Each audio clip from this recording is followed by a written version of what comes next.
সম্মানিত হাজরিন, আল্লাহ রাব্বুল আলামিন আমাদেরকে সতর্ক করেছেন, ওয়ালা তাকতুলু আওলাদাকুম খাশিয়াতাল ইমলাক, তোমরা তোমাদের সন্তানদেরকে ক্ষুধার ভয়ে হত্যা করো না, অভাবের ভয়ে সন্তান হত্যা করো না।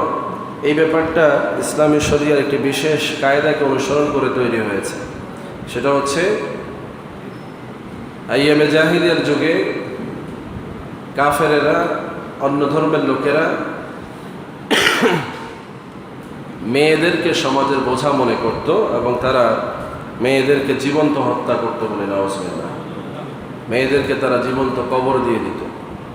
ছেলে হলে তারা এটাকে তাদের জন্য শৌর্য বীর্য বা সম্পদের লক্ষণ মনে করত, আর মেয়ে হলে তাদেরকে তারা মাটিতে দাফন করে দিত। এই যে সন্তানের উপরে জুলুম, এটা এক ধরনের ভয় থেকে করেছে তারা।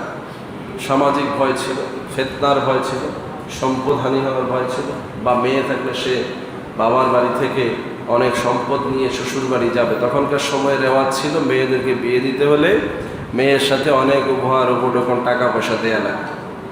এখন আমাদের সমাজে এটা আসেনি? আছে তো। যে বাবারা যৌতুক দেওয়া লাগে, অনেকে যৌতুক দেয় না মেয়েদের সাথে। এই যৌতুক প্রথাটা এটা তো আইয়ামে জাহিলিয়া যুগ থেকে এসছে, এটা কোনো ইসলামী সমাজের কাজ না। যেই বাবাদেরকে যৌতুক দিতে বাধ্য করা হয়, মেয়েদেরকে শ্বশুর বাড়িতে কিছু দিয়া পাঠাইতে হয়, এই ভয়েই আইয়ামে জাহিলিয়ার সেই কাফেরেরাও মেয়েদেরকে দাফন করে দিত। তারা চিন্তা করতো যে এইভাবে মেয়ের সম্পদ দিয়ে বিয়ে দেওয়ার দরকার নেই, এভাবে মেয়েকে সম্পদ দিয়া শ্বশুর বাড়িতে পাঠানোর দরকার নেই। আর মুসলমান হয়ে আমরা এটা অবলীলায় উৎসব আকারে করে যাচ্ছি। আমরা এটাকে একেবারে দায়িত্ব মনে করে দিচ্ছি আর প্রচার করতেছি, হ্যাঁ মেয়েরে আমি মাশাআল্লাহ সব দিয়া থিয়া বিয়া দিচ্ছি, একেবারে ঘরের ফার্নিচার থেকে শুরু করে ফ্রিজটা পূর্ণ দিয়ে দিচ্ছি। আপনি আইয়ামে জাহিলিয়াতের ওই বর্বরদের চাইতেও খারাপ বলি নাউজুবিল্লাহ। বুঝতে পেরেছেন? আপনি তো খুব গর্ব করে বলছেন বাবা হিসাবে আপনি দায়িত্ব পালন করেছেন। বাবা হিসাবে আপনি এইভাবে দায়িত্ব পালন করবেন না। আপনি আপনার মেয়ের মর্যাদা রক্ষার জন্য আরও অনেক রাস্তা খোলা আছে, সেগুলো করবেন। কিন্তু স্বামীর বাড়িতে মেয়েকে গ্রহণযোগ্য হিসাবে পাচার করার জন্য, ভালো ছেলে হাসিল করে তার কান্দে আপনার মেয়েটাকে দিয়ে দেওয়ার জন্য যৌতুক দিবেন না। এটা আইয়ামে জাহিলিয়াতের রূপ। হ্যাঁ, সহযোগিতার পদ্ধতি আছে আমাদের সমাজে, আমরাও দেখেছি, আমাদের পরিবারে আমরা দেখেছি। আমরা খুব সচ্ছল পরিবারে, এমন বলা যায় না। আমাদেরও অভাব ছিল। আমাদের মায়ের বিয়ে হয়েছে, বিয়ের সময় দানা কিছুই দেয় না, কিন্তু আমরা যখন জন্ম নিয়েছি তখন আমাদের জন্য প্রতি মাসে বছরে চা পাঠাতেন, সহযোগিতা পাঠাই দিতেন, চাল পাঠাইতেন, ডাল পাঠাইতেন, মাছ পাঠাইতেন, ফল পাঠাইতেন। এটা ছিল দায়িত্ব, এটা যৌতুক না। কথা বুঝতেছেন? বিবাহের পরে আপনি আপনার মেয়ের সংসারে কোনো সহযোগিতা করবেন আপনার স্ব-ইচ্ছায়, সামর্থ্য মতো, সেটা হচ্ছে ইহসান। কিন্তু বিয়ের সময় বাধ্য হয়ে আপনি কিছু দেওয়া লাগতেছে, এটা হচ্ছে আইয়ামে জাহিলিয়াতের ওই আমল, যেটা রাসূলুল্লাহ সাল্লাল্লাহু আলাইহি সাল্লাম স্থগিত করে দিয়েছে। ওই জায়গাটাকে মক্কার হেরেমের পাশে এখনও চিহ্নিত করে রাখা আছে।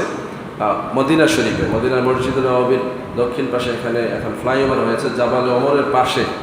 আমি জায়গাটা দেখে এসেছি, যে কথার প্রসঙ্গে বলছি, যে সেখানে একটা জায়গা আছে, এখানে একজন সাহাবী তার 99টা মেয়েকে, হাদিসে আসছে 7টা, কখনো 9টা, আরও অনেক সংখ্যা বেশি আসছে, যাই হোক একাধিক মেয়েকে এখানে তিনি জীবন্ত দাফন করেছেন বলে নাউজুবিল্লাহ। এখন অবশ্য সেখানে স্থাপনা তৈরির কাজ শুরু হয়ে গেছে। কয়দিন পরে গেলে আর এটা হয়তো এরকম খোলা পাওয়া যাবে না। আমি কথাটা এই জন্য বলছি যে রাসূলুল্লাহ সাল্লাল্লাহু আলাইহি ওয়াসাল্লাম যেই বিষয়গুলোর বিরুদ্ধে সংগ্রাম করেছেন, সেই বিষয়গুলো আমাদের জীবনে থাকা দরকার। তাহলে সহযোগিতা আমরা করবো মানুষকে ওইভাবে যেটা জায়েজ পন্থা।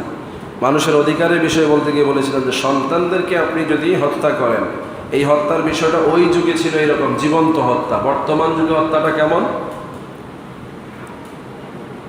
এই নিয়ে দলাদলি আছে। সরকারও এই বিরুদ্ধে আমাদেরকে অনেক বলেছে, কিন্তু ইসলাম বদলে যাবে না। ফ্যামিলি প্ল্যানিং করে ভ্রূণ হত্যা করাটাকে এই পর্যায়ের অপরাধ বলা হয়েছে। যারা মনে করে আমার একাধিক সন্তান হলে, বেশি সন্তান হলে সংসারে অভাব দেখা দিবে, এত সন্তান লালন পালন করতে পারবো না, এরা খাবে কোথায়, এদের জায়গা জমি কোত্থেকে আসবে, এদের বসবাসের জায়গা কোথায়, এই ভয়ে যারা সন্তান নেয়া থেকে বিরত থাকে, এমনকি পেটে সন্তান চলে আসলে অনেকে অ্যাবর্শন করায় বা আরও কি করে বাচ্চা ফেলে দেয় না, এই বিষয়গুলোর কথা আল্লাহ বলছেন যে এগুলো হচ্ছে ক্ষুধার ভয়ে, অন্যের ভয়ে বা অভাবের ভয়ে সন্তানকে হত্যা করা, এটা আল্লাহ নিষেধ করেছেন যে তোমরা এই কাজটা করো না। আর যেটা আল্লাহ নিষেধ করে দেয় সেটা যদি কেউ করে তাহলে সে কি হবে? হত্যাকারী হিসেবে সাব্যস্ত হবে। হত্যাকারী মানে হচ্ছে হত্যাকারীর উপরে কিসাস ওয়াজিব, হত্যার বদলে হত্যা হবে, খুনের বদলে খুন, এটা ইসলামী বিধান। আপনি কাউকে হত্যা করেছেন তো আপনাকে হত্যা করতে হবে, কাজের রায় দিয়ে বিচারের আওতায় এনে আপনাকে হত্যা করতে হবে। সৌদি আরবে এই রায় আছে, শিরচ্ছেদ করে তারা প্রকাশ্য দিবালোকে শরীর থেকে মাথাটা আলাদা করে দেয়। এটা নবীর যুগেও ছিল, হযরত ওমর এই বিচার করতেন। হযরত ওমর রাদিয়াল্লাহু তাআলা আনহু কেউ যদি রসুলের বিচার না মেনে সানি বিচার চাইতো তাও তিনি গর্দান ফেলে দিতেন, সে মুসলমান হোক আর ইহুদি হোক। তো ন্যায় বিচার, সুশাসন প্রতিষ্ঠা করবার জন্য ইসলামের যে হুকুম, এগুলো যেন জমিনে প্রতিষ্ঠিত হতে পারে সেই পরিবেশ আল্লাহ দান করুন, সকলে বলে আমিন। মানুষ বিপদে আছে, মানুষের প্রতি ইহসান করার জন্য আল্লাহ রাব্বুল আলামিন বলেছেন, এবং মানুষের প্রতি দয়া করলে আল্লাহ আমাদের উপর দয়া করবেন, এই কথা আল্লাহ রসুল বলেছেন।